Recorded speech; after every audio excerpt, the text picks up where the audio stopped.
Alrighty, welcome to season 2, episode 12 of the Sports Talk with Dewey podcast. This is gonna be the last episode of season 2, so we're gonna get everyone ready for the transfer portal when it opens and the Pitt off season. There's a lot of stuff going on, so we really got to talk about it. We have CK's back, Pitt legend, Big East legend. Yeah, That's right, X up. Then Timmy's back, Steel City Tim 412 on Twitter. He's been killing it. So I'm really excited to talk about what's going on. To say the least, what CK always says, it's been spooky out here. A lot of stuff has been going on, so we got to get everyone ready for it. So let's start off with, recapping how the season ended. Yeah, obviously it was not a good season. Let's be honest. We were 13 and 20, but the team really played its best basketball to end the season, which I'll give it credit for. They beat Stanford and Cal, who were two teams that were kind of shot at making the tournament. And when Pitt beat them, that was it. So they basically ended both their seasons. I mean, Stanford, Ibuka Okori, in my opinion, is the most underrated player in the country. And then Cal had a really good veteran team. So those were two amazing wins. That the team did not give up, considering, four players were gone. Deshaun Jackson the whole season because of a heart issue. Biba Cummings has season-ending injury. And Amdi Njai left the program. yeah. Papa Conte had a season-ending injury early on, and all the negative noise around the program, the lack of depth, and this team, they didn't give up. They played really hard. I really did respect that with all those factors, they just kept going. So, CK, what were your thoughts on how the season ended? Man, oh man, God bless him. Yeah, thanks. This is real life.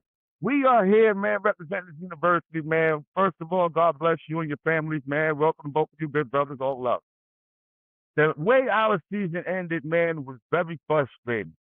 We were frustrated. We had a lot of people hurt. We had some people leave the program.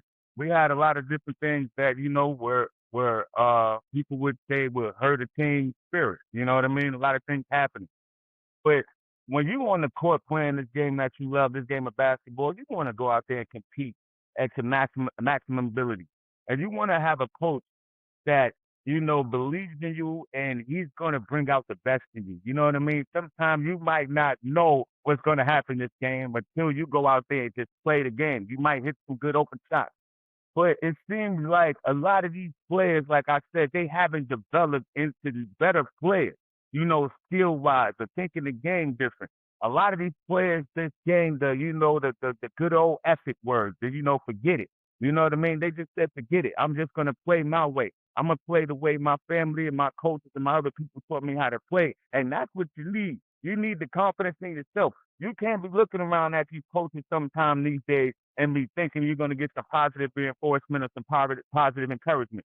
You got to go out there and prove that you belong here in the ACC or prove that you belong wherever you're at, wherever you got recruited. You know what I mean? So with that said, we lost to some teams, from we will always say a lower conference, in Hofstra and different teams. So when you lose these teams like that, it's all about your effort because some of these teams they walk in our gym. Some think they don't deserve to be here. Some think, yeah, I can play here in Pittsburgh. You know what I mean? I should be here. These guys should be where I'm at. But you got to prove that you can be here. You deserve it. And some of these players with these blowout losses, coach not knowing how to call timeouts, like I said. You got a lot of people over there getting paid a lot of money, Jack, and you don't know to call a timeout. I want to point out something real quick. I watched this yesterday at the NCAA tournament for the ladies. I watched Miss Corey Close. She called a timeout, and the third quarter was very important. And she called another timeout, which would have helped, which helped the game and helped the team win. If it wasn't for her paying attention, look, she didn't look at the side. She didn't wait for the assistant coaches. She was paying attention. She was aware. You get what I'm saying? That's a good coach, a person that's showing you that detailed and they're aware. When our season was tanking, Marco Monty, yes, he hit a big prime shot. You know what I mean? We love it and we appreciate it. Well, okay. So now, we had some players, Bobby Dunning Jr. and these guys. And then we had my man No Defensive Size and these guys. They were stepping up in different ways. Brandon Dunning Jr. got better. My man Roland Sully Weapon, he got better. You know what I mean? But you know how he got better? He got better by showing he has more confidence and not caring. He didn't get better skill-wise. You get what I'm saying? He was still missing some layups. He was still missing certain shots. Brandon Dunning Jr., he needed to get better at certain things, but what was he? He was effective on transition defense against some shot blocks, some blocking shots and rebounding, running the transition. He was dunking on people. He was hitting transition threes. And then we had a lot of different players, man, and they were proving that they belong there, just for a certain time. But we didn't have that good coaching, man, that good old, I believe in you, stay in your stand, stay in this, man, stay with the game, believe in each other, pass the ball more. We didn't have that. And with the results, man, we were getting smacked. We were getting beat a lot. We were getting, we had players, right? They were so in tune to the game, like in NC State. We had the guy.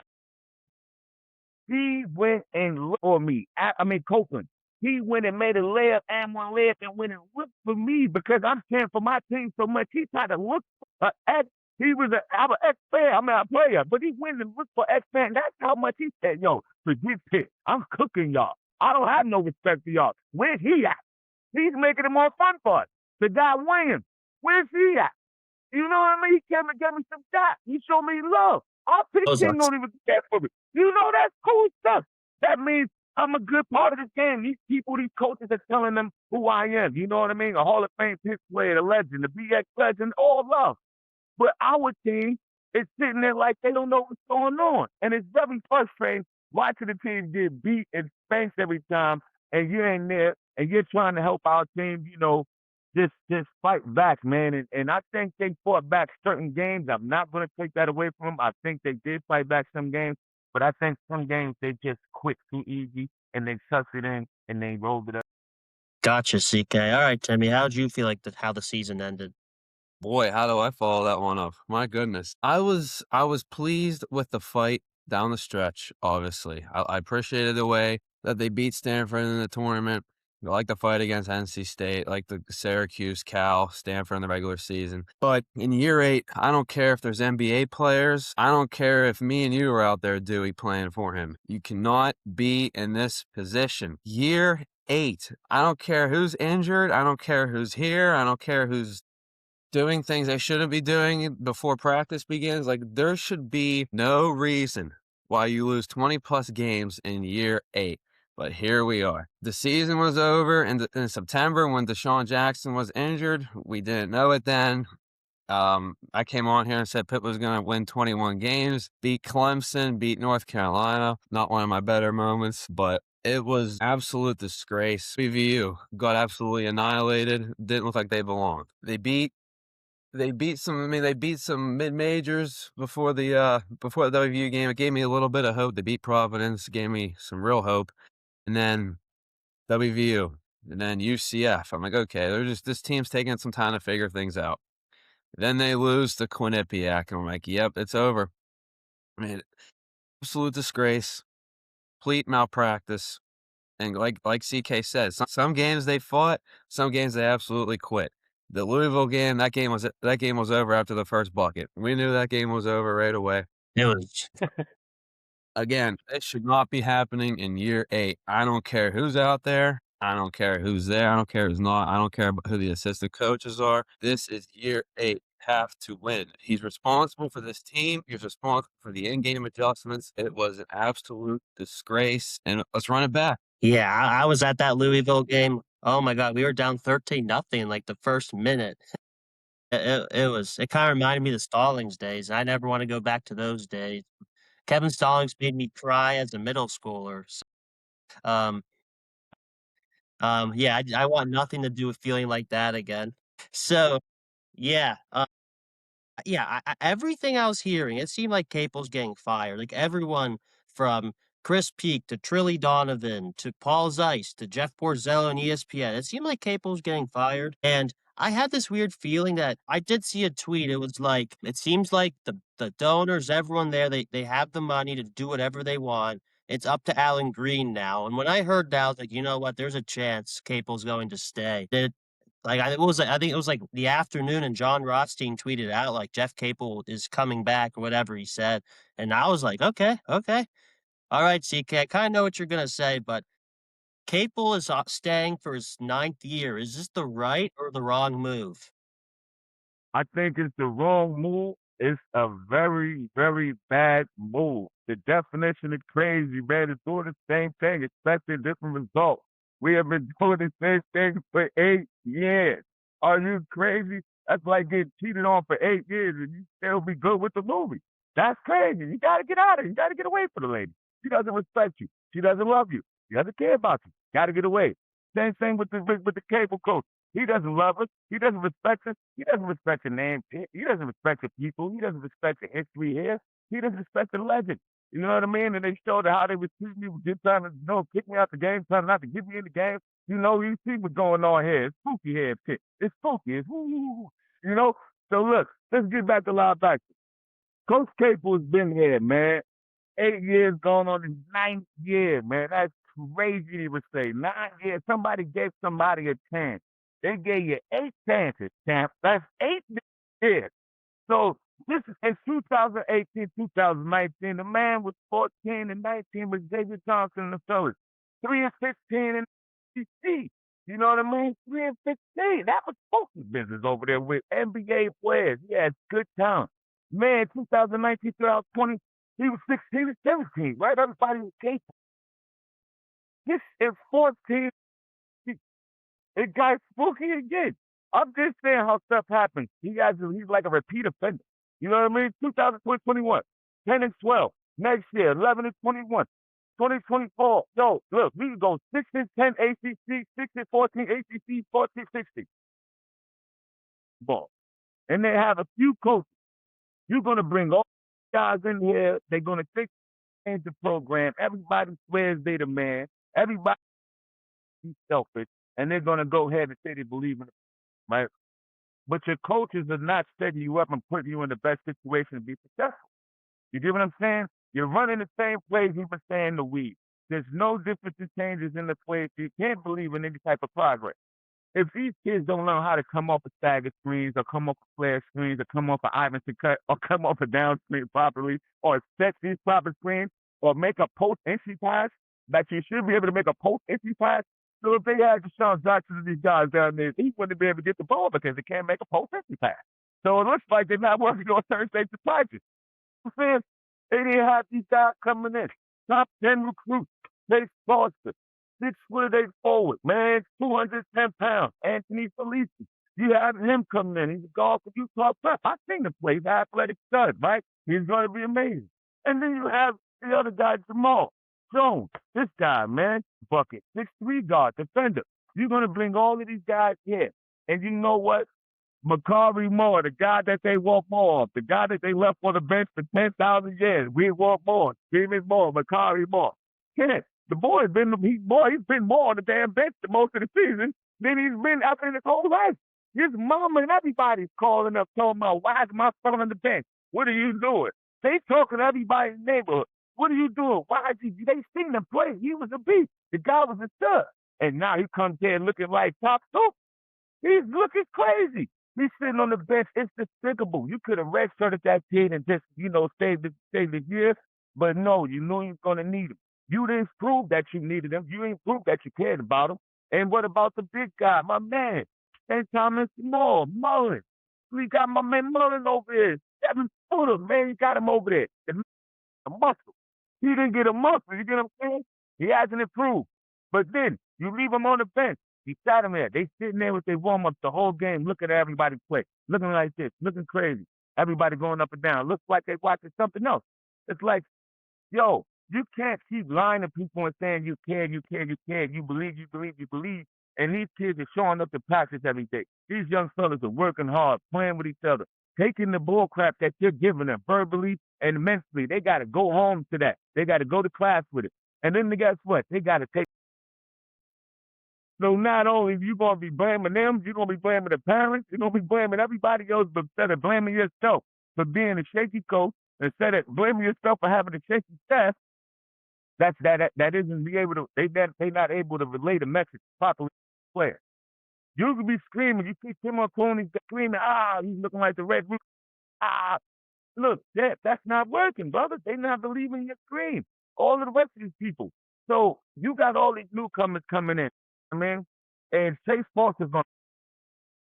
My man Jamal Jones, JJ, he's gonna want the ball because he's a scorer. JJ's going on. What? They said JJ's on the way. He said help is on the way. JJ's on the way. He's a bucket. Man, you think he's gonna want to keep passing? If they smart, they're gonna go pick and roll with the big fella and then have the guard spot up and get ready for the shot. But who's gonna come back? No, just if he's smart, he's not coming back. And you know what I mean? If Roman's smart, he got his ticket. He came to audition Pitt. You know what I mean? He auditioned. He Step Up University. He came here to Pitt. Step Up University. He's out of here. He said, yo, I came to Pitt. I auditioned well. I put it down. I did my thing as a freshman. When they kept talking about rugby, I showed them I could play multiple sports. I'm a dual athlete. You got to knock it off. Coach K would try to put me down with a frown. I kept my smile.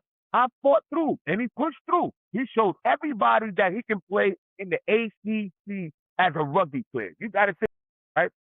So it's like whatever somebody tells you that you can't do, Roman C. Weber, myself, Duey, and Tim, and my man Robbie Fish, man, we're showing you and we're telling you, you can do anything you want to do, man. Things are possible. You just work hard and believe in yourself.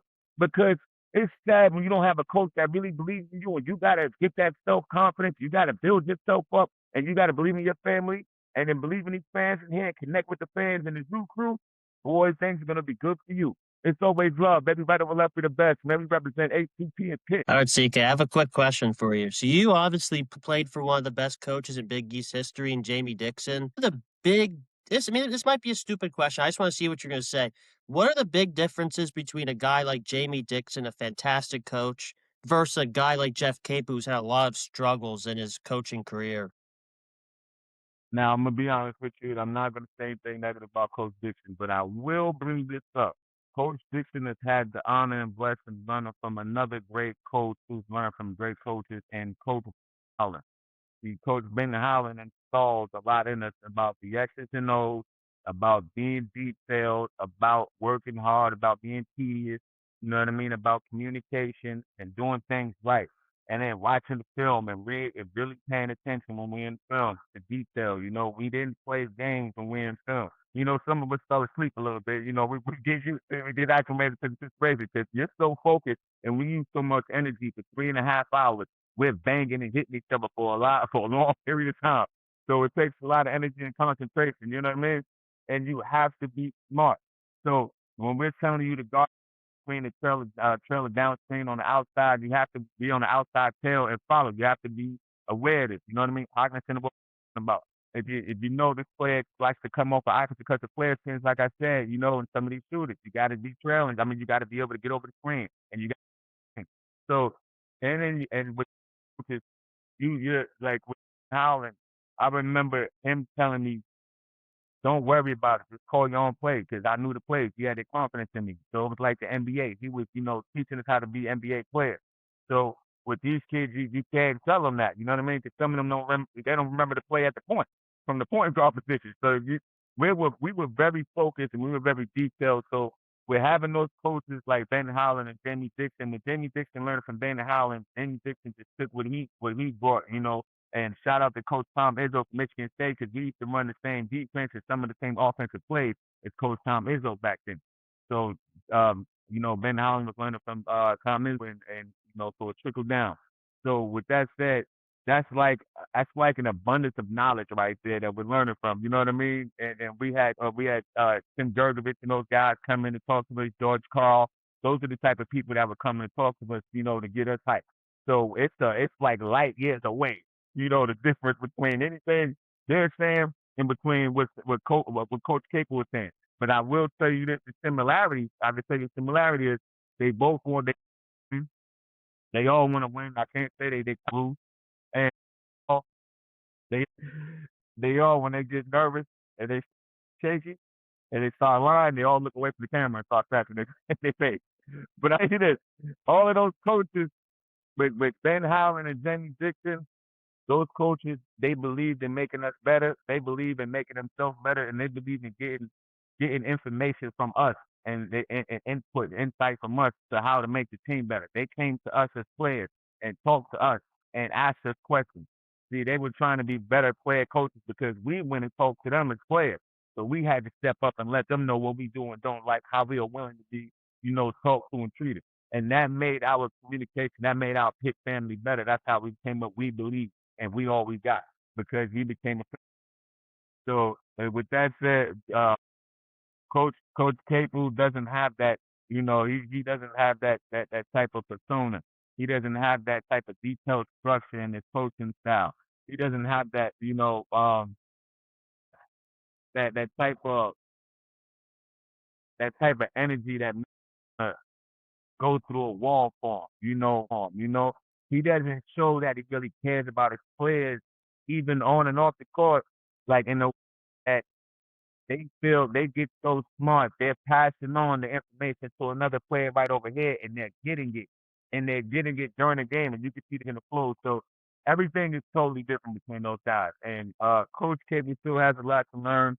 And I just hope we all can see the truth and see what's going on here, his history and his family, and recognize that you have to learn from the past to move forward in the future the proper way. And this is it, man. ATP, man. We gotta respect the legends. The legendettes too. We gotta respect the legends and the legendettes. Appreciate that. I hope That was I really interesting to me. man. I hope I You did. It was amazing. Thank you. All right, Timmy. Capel staying, right or wrong move? Um, I would say wrong move. There's there's a lot of there's a lot of people completely bashing Alan Green for this. I will say he was given a huge mess from the previous administration. He was given a huge mess in many different ways. The $250 million mess next to the Pete right now, but that's a whole different topic. So he was given a complete mess. People were completely killing him. In this era in college basketball, I mean, in college athletics in general, when you're trying to save as much money as you can, making a $15 million move and then also paying another, 10-ish million for a new coach and then another 10 million for a roster. I can see why. I can see why he kept Capel. I just don't know. It's going to take this team to go like 15-0 before fans start showing up at the Pete. It's going to be a funeral for every ball game is going to be a funeral. It's going to take it in the conference play. This team is going to need to show some real fight right away. There's no 1-3 start and then miraculously turn it around. There's no 1-5 or 1-3 in ACC and then turning it around. This team needs to get running immediately. They need players. They're going to need players that are going to be able to overcome, some they're going to have to create for themselves, basically. The lack of X's and O's has been, even when they were 21-10 those years, there was a lack of structure in the offense where luckily they had enough shooting, they could just shoot right over top of everything. So I definitely think it was the wrong move, but I can see why Alan Green did it. And now they're going to have some money to go get some players. Hopefully they get some really good players. And let's see what they can do. Here we go again. The sick part is I'm gonna be at every game still, so it's sickening. It's like an addiction, but we'll see what happens. Same with me, man. I've been through it all. I've been through the Kevin Stallings seasons. I was at the game where we lost to Duquesne. I was at the game we lost by 50 to Louisville, which happened again. Yeah, being a Pitt fan is tough, but Sickening. I love this sport. I love this program. I'll do whatever. I don't care who's coaching. I'll be there no matter what. But here's my opinion. All right, I'm not looking at Carl when I say all this stuff. Here I we think go. I know I'm been getting bashed on Twitter like crazy. But yeah, Capel staying is definitely the right move. I really like how this team did not give up end of the season. I mean, considering these guys are playing with 6 guys, all the negative noise around them, 4 players out for the season, and this team did not give up. They played hard to end the season, and I think it tells me a lot that this group did not give up on their coach. And you see Aiden Fish, Zach Austin, even older Big East guys like Jermaine Dixon, Levance Fields, Gary McGee, they're like keeping Capel is definitely the right move. So I like seeing that. And then the financial implications, obviously, is the biggest reason why Capel's still here.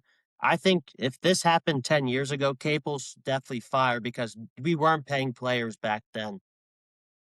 But I mean, you got to think about it, right? You'd have to buy out Capel for $15 million.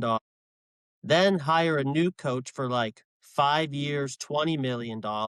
Then we would have to buy out a coach from another program for like 10 to $15 million. And then we'd have to spend, okay, yeah, we're not Kentucky. We're not gonna be spending $20 million on our roster, but we would probably spend another $5 million. I mean, that impact is insane. Like, we're not LSU. I just don't think we could literally do that. So that's the biggest reason why Capel's staying. And then, okay, this point has changed a bit. I really wanted Roman to stay. I loved Roman's, especially his offensive rebounding, his energy, played super hard. It sucks seeing him go, but with Jeff Capel, I think he's really realized his mistakes. Like, he was trying to do all this NIL stuff by himself, which was a total disaster. Bringing Jay Kuntz in gives me a lot of hope.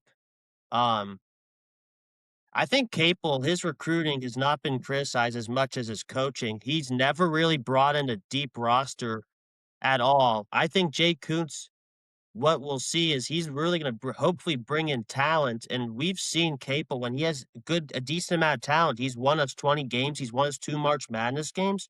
So I think if Jay Kuntz comes in here, brings in the talent, this guy's a heck of a recruiter. We saw the teams he helped Huggins build at West Virginia. He's a big relationships guy. He's aggressive. I mean, look what he's already done in recruiting. We have not had a class like this in a long time. Think about it like this, CK. Who was IMG Academy's best player last year? It was Darius Acuff Jr. Pitt is getting the best player from IMG Academy this year.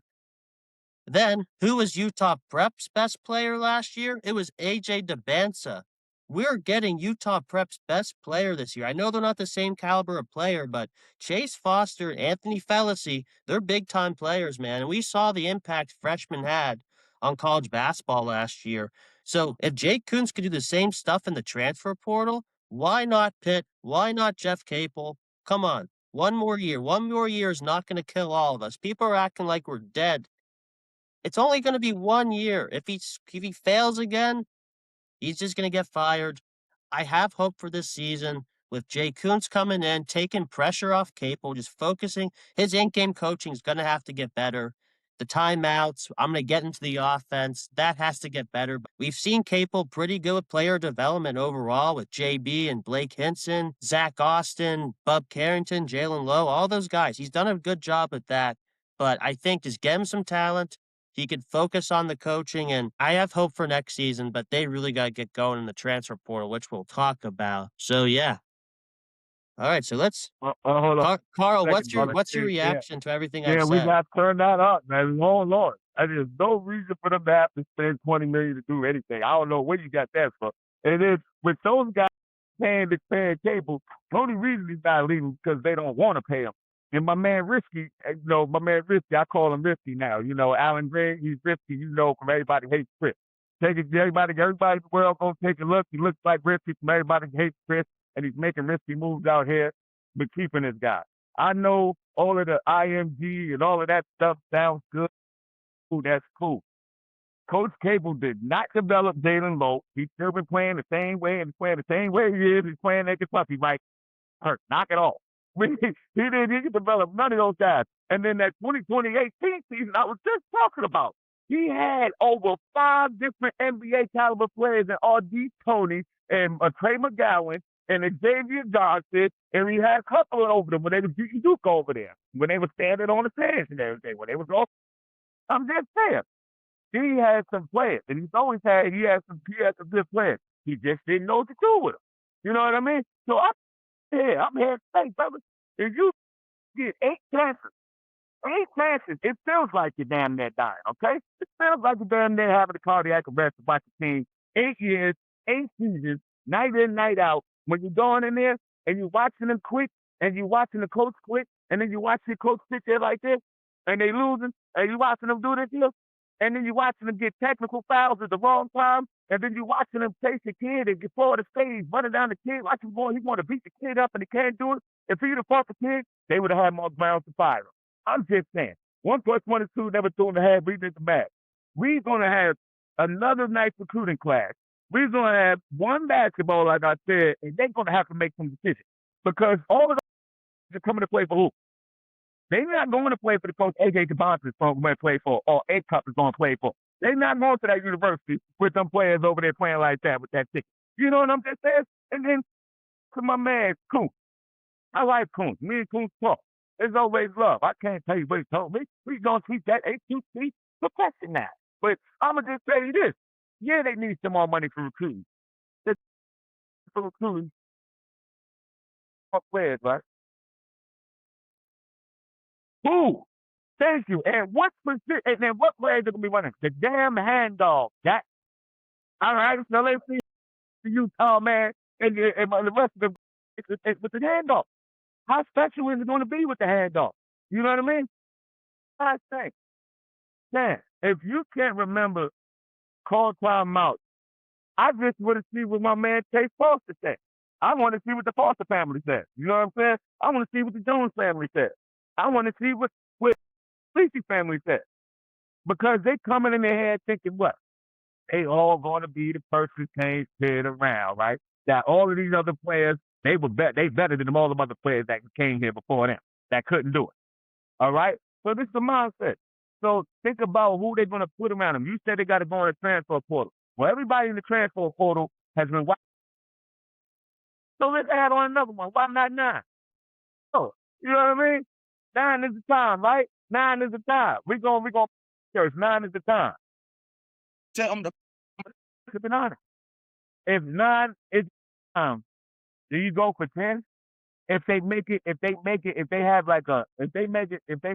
like to the NIT and they don't make it to the tournament, or if they do make it to the tournament, do you? Well, that's a topic we're to end with, so we'll wait on that. But yeah, I agree with all your points. Like, I saw this really good tweet. It was like Capel's weaknesses have been the in-game coaching, it's the roster construction as well.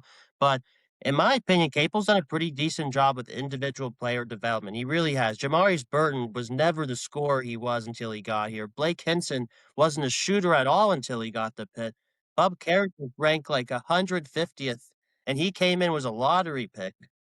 Capel's not Mo. Who was Mo Gee before he got to Pitt? He made him a good player. Justin Champagne, who was he before he got to Pitt? Blake Hinson was already a shooter. 8 years more players. I agree with you guys. Well, like, if Cape... Yeah.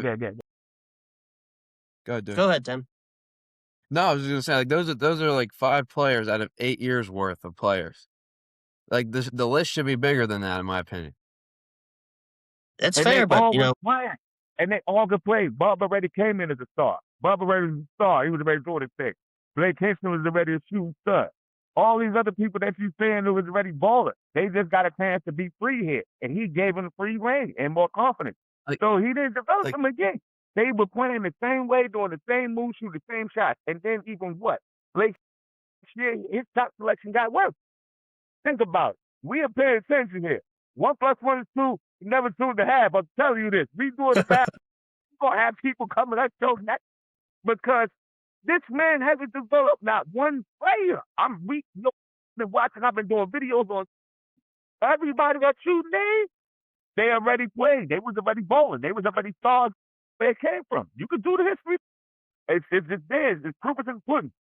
But this man doesn't develop anyone, and that's the most frustrating thing that I think. It's very frustrating to see his communication with the players, and it's very frustrating to see the effort he puts into coaching. That's all. Like, the lack of effort you put into the coaching, I don't think, like, those kids, like, each month, I think you should see these kids' arms getting bigger, their chest getting bigger, and everything else, their legs getting stronger so they can sustain and play the game longer and be more available for their team. These people are getting hurt too easy. These people are getting sick too easy, catching cramps too easy. It's like they're not taking care of themselves. They're not getting stronger. A lot of people are getting weaker. Why does it look like only two people hit the weight room? And Roman Silly-Rupp and Brandon Dunning Jr. Cam. That's it, man. That's disrespectful to them. So what are you hiring people for? I'm just saying, you got to see the development, the player development. You got to look at all of this development. It's just not there. So God bless us all, man. I love how we're able to break down our different opinion, man, and come together. For sure. And yeah, at the end of the day, everyone has their own opinion. We're all huge, passionate basketball fans. This is good. Tim, you have anything to say? before we move on to our next subject? I do agree with the point that CK made about the strength. That's been a that's a big one that I think it's a little under the radar. I mean, prime example, I mean, this might just be their body type, but the Twins were here for 3 years, and it looks like they didn't put a pound on, honestly. That was one of the bigger ones. I mean, according to the website, they put on, like, 20 pounds in their in one off season, but that was the biggest one, was the Twins not being able to put weight on. Or a player, I hate to do this, but a player like Hughley who blew up. I mean, he was like 285. Like like that. The year Pitt went 21-10. When he was on the team, he was like 285. So it's the strength and conditioning. It's a little nerve wracking, honestly. I mean, Cam got in better shape this year. He thank God because he was playing 40 minutes a game. Papa could have been a little bit stronger. Obviously, he had his problems, but it looked like he didn't put on much weight over the offseason. So that's a big thing is the strength and conditioning, which I don't know. I don't know. We'll see. It is fair. A lot of people still talk about the Twins, but one example I'll bring up, I guess, there's different strength coaches. I mean, Stallings was the worst, in my opinion. And I remember Jared Wilson Frank, he was really big as a forward. He was huge. And then the next year when Capel came in, he actually got himself into really good basketball shape. So I'll give him that on that one. But yeah, overall, yeah, people still talk about the Twins as like strength and stuff. But yeah, that's definitely a good point from both you guys. So let's talk about the off season now. What changes would you like to see? I guess we've always seen coaching staff changes. So any like scheme changes, coaching staffs changes, roster construction changes, or literally any aspect of basketball change. So CK, what changes besides the coach, CK? Like what changes would you like to see? Get him out of here. Now, I would like to real man just to start off like it all starts off, and I want to shout out our strength and conditioning coach, our former strength and conditioning coach Tim Belt, former strength conditioning coach, because man, T Belt he had he had like 6 different teams. Camp. He was conditioning. He was training 6 different teams at Pitt, and he made sure all different teams, sporting teams at Pitt were strong, were fit, were in shape, like maximum condition. It was crazy. Like everybody from the wrestlers, I'm talking every team. I'm talking about everybody. And I'm talking, man, we used to be in the weight room and competing so hard and just loving to be there. You know what I mean? Like loving it, lift each other up and loving to see each other get stronger because you know you're gonna need your brother to pick you up. You know you need you're gonna need stand up to cutter. You know, and bump somebody else get out on the shooter, but he has to stay low. You know what I mean? And being able to stay low, you have to have strong legs, your quads, your hamstrings. You know what I mean? Your shins, everything else, your ankles. Tim focuses on everything, man. I'm talking about all of your tendons, every part of your body. And it's a shame they got rid of him. So the strength and conditioning is really important because the way we used to run and do those 17s and do those up and backs and suicides and all this other stuff he used to do, man, it made us go out there and run like androids. We didn't get tired. We were so pissed off and mad at the end of the game because we had so much energy. You know, it was only 40 minutes in the game, and we only did about stuff like some of the people only getting about 20 minutes, 10 minutes, 5 minutes, whatever, and they just worked hard all week for this and preparing for this game. So the preparation, we want to see the preparation. Just ramp up the preparation. You got to prepare better. You know, when you prepare better, you pay attention to detail better. You won't leave shooters. You know what I mean? You be able to close out on shooters. You be able to trail the screens better. You be able to extend on the screen when the shooter's coming around off the stagger screen. You'll be able to extend when the shooter's coming off a flare screen. You'll be able to help. You'll be able to talk. So we need the communication to be better. You get what I'm saying? The transition defense. That will help with transition. So many teams are killing us in transition on fast breaks because we're taking what? Bad shots. So it's shot selection next. You get what I'm saying? Now we got to keep adding shot selection. And it goes from shot selection of people thinking that they can just pull up 3-pointers on fast breaks. You get them? Like, it's just annoying to keep seeing people shooting Coach Carter pull up threes, like my man Cruz, Coach Carter. Let's see to pull up threes. Yo, Tim, stop running to the 3-point line and cut to the basket. Make the game easy. That's it. If you think the game the right way, the thing we used to try to do with basketball players, because of our coaching and Ben Howland and Danny Dixon, we made the game easy. We made simple passes, efficient plays. We didn't try to play the game in a different way.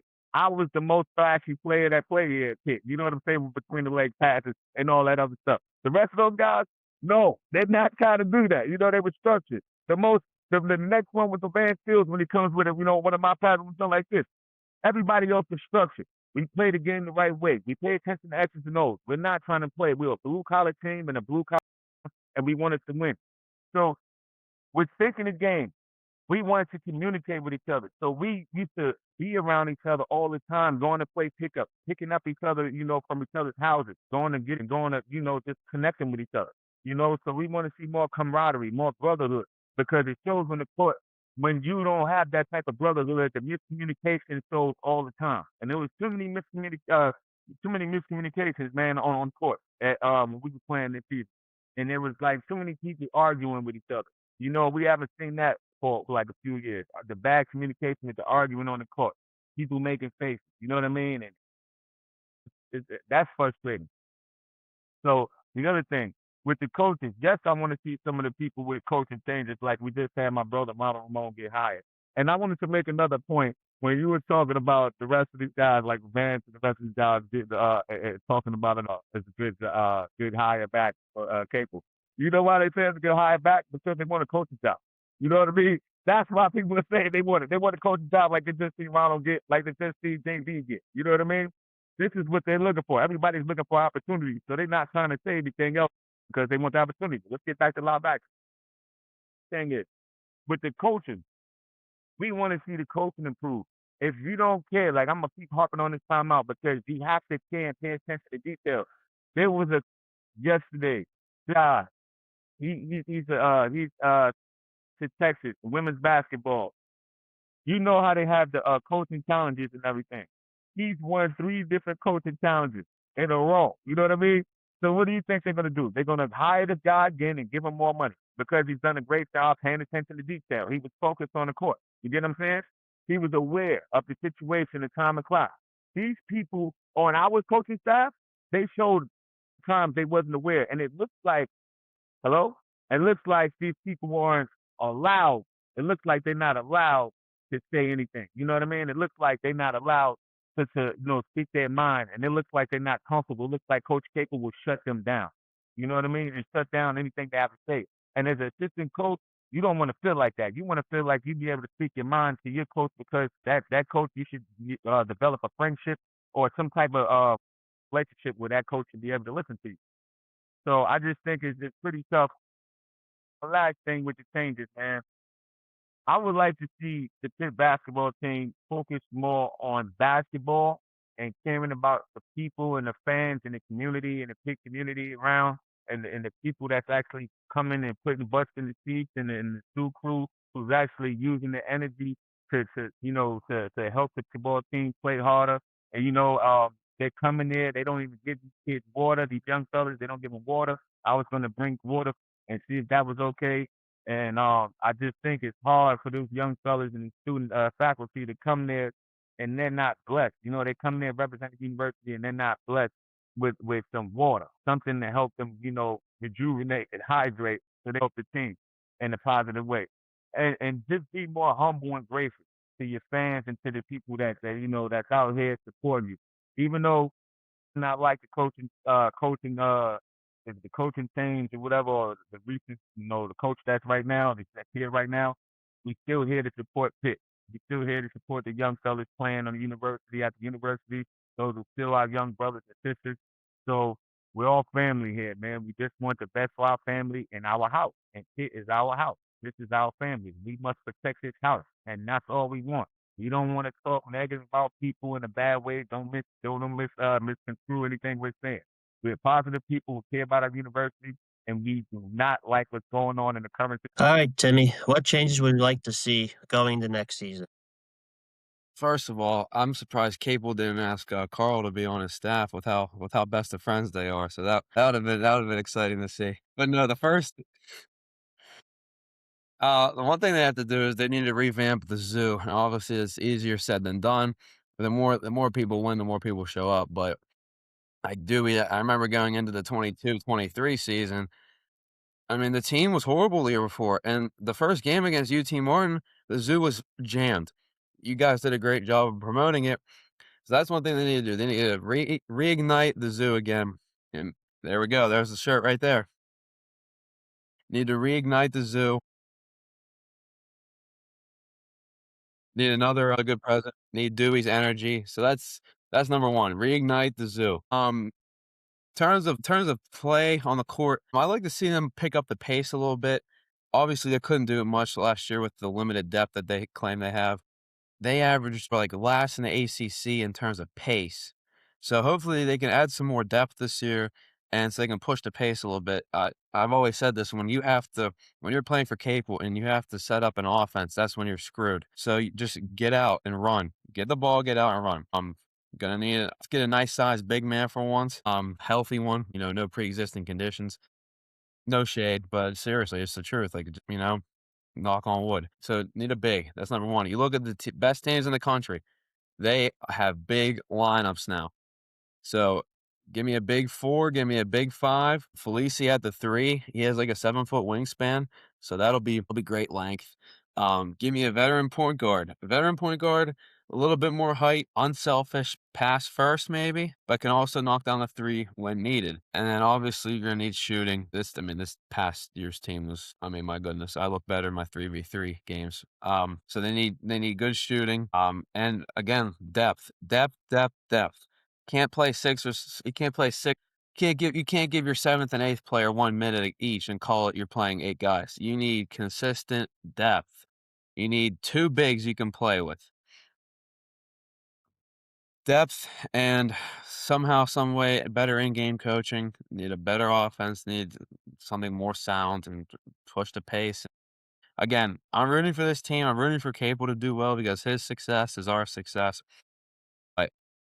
But there's a lot of victories that need to happen now in order for the victories to happen in November and December. Yeah, very good points from both of you. For myself, a lot of people are talking about like changes to the assistant staff. So we did see that. I think that was a move forced by Alan Green. Jason Capel and Tim O'Toole will no longer be at the program. Two great, like during my zoo days, they were such amazing people. So, but wishing them the best. I would like to see the staff go a little bit more modern. I would like to see us get an offensive coordinator and get a defensive coordinator. I just think we need a new modern offense. This offense is like an old school college basketball, high school offense. Like basically you start off with a point guard, you set a screen for him. The point guard goes in, the big will roll to the basket. No, I actually we start off with the three-man weave, and then the point guard gets it. We set one ball screen. The point guard goes in, you either pass it to the center on a pick and pop or the pick and roll, or then you shoot it out to the corner on each side. You just keep doing that on repeat, and then it usually ends with a shot clock violation. That's just not a good offense to me. I think we need a more modern European offense. Like CK always says, staggers, flares, Iverson cuts, Backdoor. UCLA cuts, Gortat screens. You gotta get more creative, but more not even specifically. We just need more off-ball screens. We need more cutting. We need more action. We need a modern offense with really good sets. I just wonder, like what we're running right now is just not gonna cut it. And like you said, Tim, yeah, I would like some pace as well. You're really seeing that work in college basketball, really fast teams. So yeah, we just need a modern European offense like what UConn's running. What they run's amazing. A deeper roster every single year. We've had a 6 or 7 man rotation. I just don't want to see it anymore. We need a deep roster. You see it at every level of basketball. Strength in numbers is so important. All the teams who are playing tonight, they have deep rosters. Even if they even play 8 guys, it's really good 8 guys. And like Tim says, and today, look at Duke, the positional size. I think we are focusing on that, but I would like to see that next year as well. And here's the thing that we've been such a horrible free throw shooting team. Can we get guys in who can shoot free throws? It's insane. Last year, we were horrendous. We really got to focus. I mean, it's stupid to say, but it shouldn't be even said. Like, we got to shoot free throws better. I feel like so many games last year we lost because we just could not make free throws, going like 10 for 20. That's just unacceptable. We have to be shooting at least 75% as a team, even 70%. So For me, I think the two things for me is have a deep roster and make free throws. I think those were our two biggest issues last year. What we have to do in the portal, we need 2 point guards and we need 2 centers. We have depth. We have ball handlers and big guys. And losing, I think Barry's most likely gone. I think that waiver stuff he's probably not coming back. I think Jay Kuntz is going to try to gut the roster, which makes sense. We were 13-20 last year and bring his own guys in. So I think I want to see I really liked Roman and Barry. So if we could kind of replicate that, having a 3 and 4 who are athletic, they're active, they could rebound, they have athleticism, they can shoot. I would really like to see that, bringing that dynamic back. So I want, we're going to rely on Fallacy and Foster for sure. So I really want to see 2 point guards, 2 centers in our rotation next year, and rebounding and shooting from our wings. So that's the changes I would like. But hey, back to live action real quick. I think, man, I would like to see them and recruit people who care and who really care about the situation that they're walking into. You know what I mean? Like, cause you said that's great points about the free throw shooting and having good shooters. And we need, like I said, have more big people talking about. We need more big people. But when you recruit some of these big people, make sure you recruit people understanding that they might get hurt during the season. They might get this, so we need more big men, okay? We need more than 2 big men or more than 3 big men. We need more people. And we need more shooters, like my man Tim said, that know how to really, I'm talking about sharp shooters, lights out shooters. Them kids that used to play in Kansas or something that just stayed in Indiana, just stay on the court shooting that thing, that stay in the gym, we need one of those guys. And we need some people that are willing to set good screens. Look for people that set screens good. And we need another tough, impactful guy like that has these different intangibles like a Jerron Brown, like in Roma City Welcome. You know what I mean? That's going to go get these hustle rebounds that make the hustle plays. We need those type of players. We also need to see more energy from our bench. Our bench needs to, I want to see the culture change where it comes back to where it's like everybody on the bench is up, cheering for their teammate every game, all game consistently. You know what I mean? It gets tricky with that when you say that because when you're losing a lot and you invoke that type of mentality and you're losing and the players aren't getting minutes and then players should be playing and they sit down, they don't want to really care for their teammates.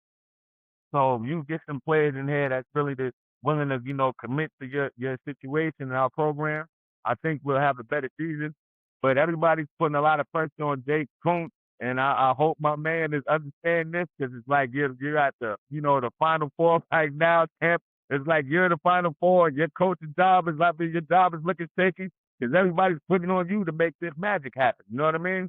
You got to sprinkle that magic on us now, baby, and we got to get it done because Coach Capel, we don't believe in what he's bringing. We believe in what you're going to give him to help us be successful. That's what people are talking about. Giving Kuntz the money, the chicken, the money to go get these players to come in here. So these coaches are going to help develop them and coach them into being successful players. Now we want to see how true that's going to be this season. And I can't wait because I'm ready to see. I'm staying tuned all the time, man. And For sure. I agree with you, CK. I think that 22-23 team, which is a poster behind me, that team was special to me. That team was successful because they wanted to win so bad. They really of course, you always win for the back of your jersey. You want to do that, but this team really cared about Pitt in the front of their jersey. We do need guys who want to be here. They want to win. I 100% agree with you. one more thing. Yeah, go ahead. One more thing. I'm talking about. I wanted to say this. When I brought up young Ben Holland and Tim Belt and talking about the condition we were in, we never wanted to come out the game. So I don't want to hear about any player right now, especially how young you guys are. You're in your 20s, you're in your 19s.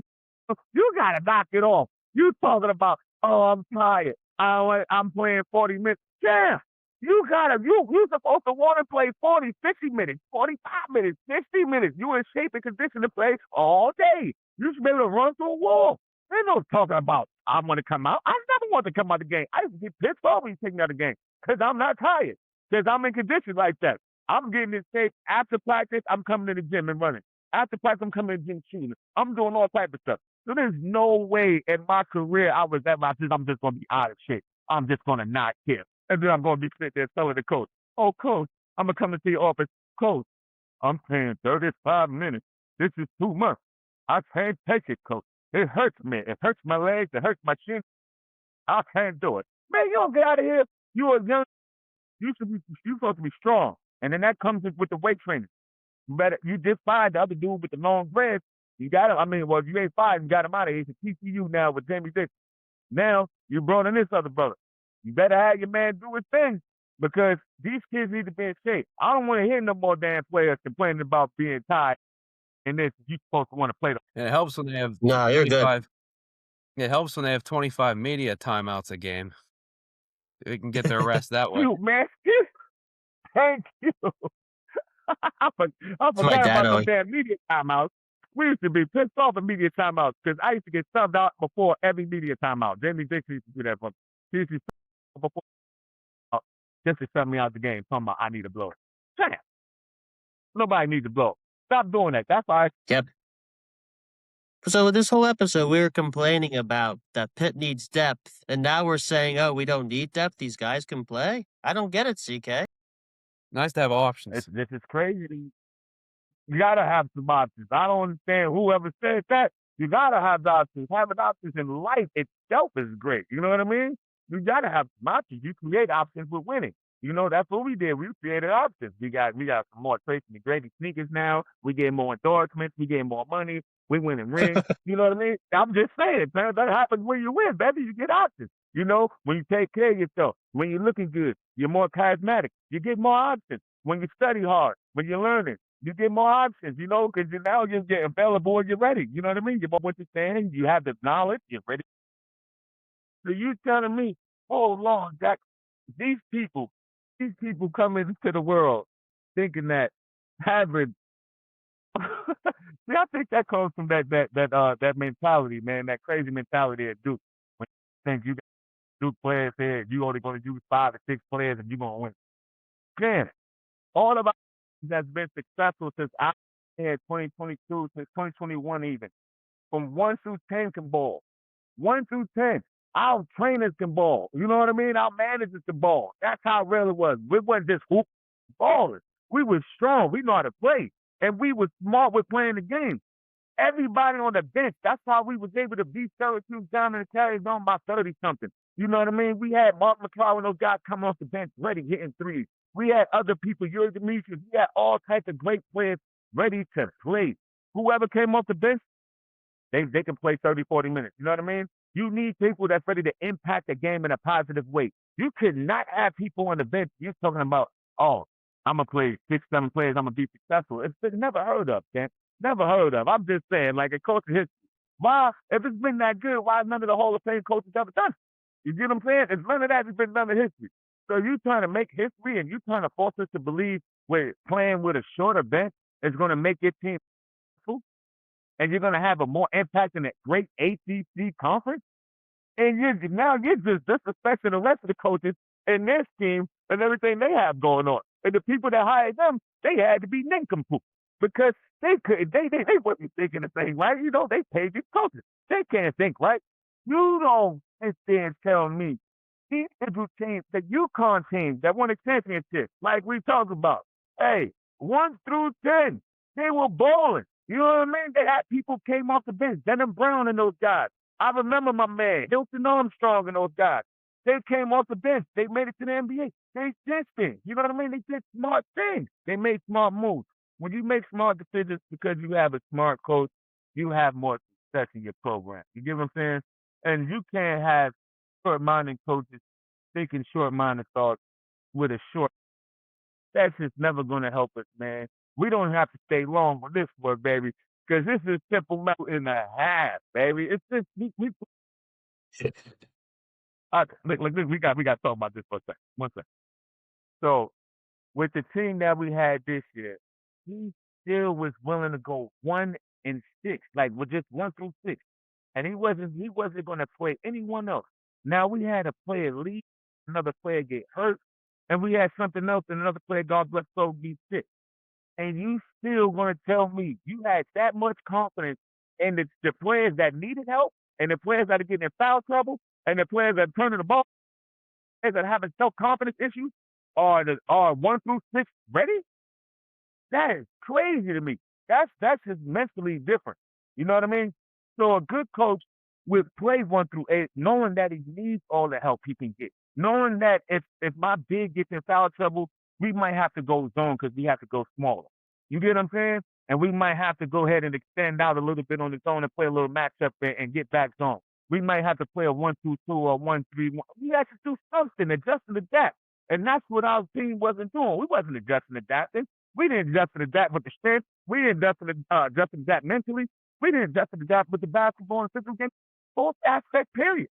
So it's pretty sick, but it's pretty fitting at the same time. It's fitting that that's been losing a long time, that's been using the same formula, that hasn't been too successful, to think that it is possible to win the game, win ACC basketball games, and other non-conference basketball games as well.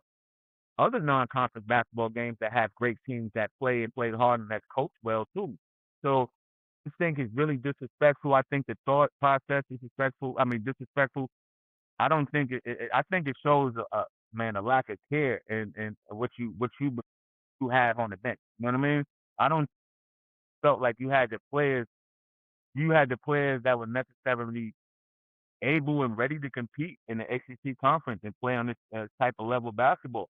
And I don't believe in it. I don't believe him. I don't agree with him. I think McCarvey Moore could have helped us a lot. I think Mullins at certain times in zone defense and certain offensive teams could have helped us a lot. I think a lot of different people. I think Witherspoon could have helped us a lot if somebody would have told him stop shooting that spin move.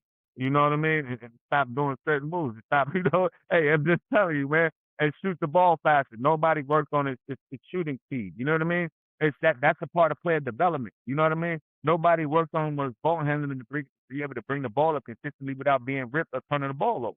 So all of that goes with your play development and also goes with your self-confidence and your confidence that the coach installs in you. So it's just a lot of different things that show this season. And it was funny to me. You seen Big Cam hit some threes, right? We all seen Big Cam hit some threes. They were kind of telling Cam, don't shoot the threes. And he developed himself by shooting and staying later and shooting the ball. So if you want your players to show you and prove to you that he could do something and be in the gym showing that he's working on it, showing you, and you're taking that confidence away from him, that's why he stops shooting the threes sometimes. So I'm just saying, you gotta stop contradicting yourself and pick one side. Pick a side, stand in order to stand there, stand firm. Because everybody else is understanding everything is chaotic at Pitt right now with the coaching staff is chaotic, the coaching is chaotic, the way we playing the game looks chaotic, and it's just, it's a mix and scramble. We getting back to spooky times. So always love to everybody again, man. We just want to see a change. We need to see the coach adjust and adapt. We need this philosophy change. We don't want no more brick by brick. We've seen all the bricks we can take, man. We built new projects in Pittsburgh in the damn brick. You know what I'm saying? They're going to build a new stadium with bricks now because of this shit. Right now, they're going to do it for free. It's just sad. So that's it, man. Tired of the brick by brick. You kick some bricks the hell over and start over, man. We don't need that. Look, you try to build over the peak with these damn bricks. The peat is already there. The winter position is already there. You know what I mean? You try to take over the shit and build a new castle over it. No, brother, we knocking all of that down. We punching it down. We kick it down. Keep the same philosophy in our winter traditional school has built. We're a physical, hard-nosed team. We play smart, hard-nosed basketball, and we care about each other, and we love each other, and we appreciate each other. And it shows on the court when we standing next to each other and how we dive ball, how we helping each other up, how we huddling up, and how we slapping each other high five. So, baby. Great job, Carl. So let's go to our last topic. All right, Tim, we'll start with you this time. What result do we need to see next year to not have a coaching change? Given all this money that is supposedly going to the players this year, I'm gonna say in order to not have a coaching change, Sweet 16. I know that's a Wow. hefty goal. That's a hefty goal, but in year 9, it shouldn't be just to, barely get in the tournament or, win the first round. No, given everything that's happened, it's time to put your money where your mouth is and get to the Sweet 16. So, again, it's going to take a lot of wins in April, May, and June, getting the right players, having everyone come together. But it's Sweet 16 or bust, in my opinion, because Wow. we've seen him barely get into the tournament. We've seen him be on the outside of the bubble. It's time. It's time to win. In year 9, when let's see, Capel said at the beginning when he was hired, we're gonna make this a championship caliber program, and we are not nowhere close to that. So you know what? It's time. I mean, it's time. If he's having his biggest NIL budget he's ever had, it's time. Yeah. How about you, Carl? What result do you need to see next year to have not a coaching change? Well, my man Kuntz told me if they get some more money, things are gonna change, baby. It won't be funny around Pitt no more. So, hey, I'm thinking it's around my man Timmy, man. I'm going my man Timmy, man.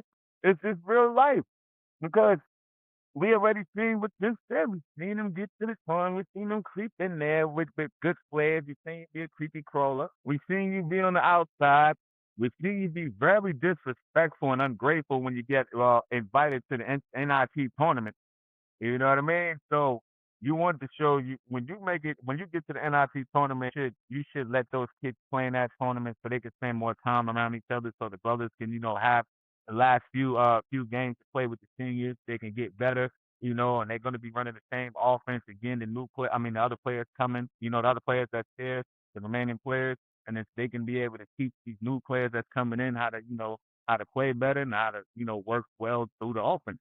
So that's why you get the time out to stay with the NIT and go to these NIT games, go on your preparation and timing, and your camaraderie. I mean, well, being your family formula. That's what I like to call it, your family formula. You want these guys to be engaged in the tune with each other and care about. And what better spend more time with each other playing the games you love and competing at a high level. So we want to see now with this coming from Utah, and my man coming from IMG with all of these great players. I'm just saying, you love your IMG, man. I know they have tough players. They have a great group of people working with these kids. IMG, baby, I love you. But hey, what's real is you can come from wherever you want to come from. You coming into Pitt now. You coming into the zoo now. This is what you walking into. This isn't IMG. This is Utah prep. You playing against those shaky players, and this isn't none of that. When you know you better than everybody else. You know what I mean?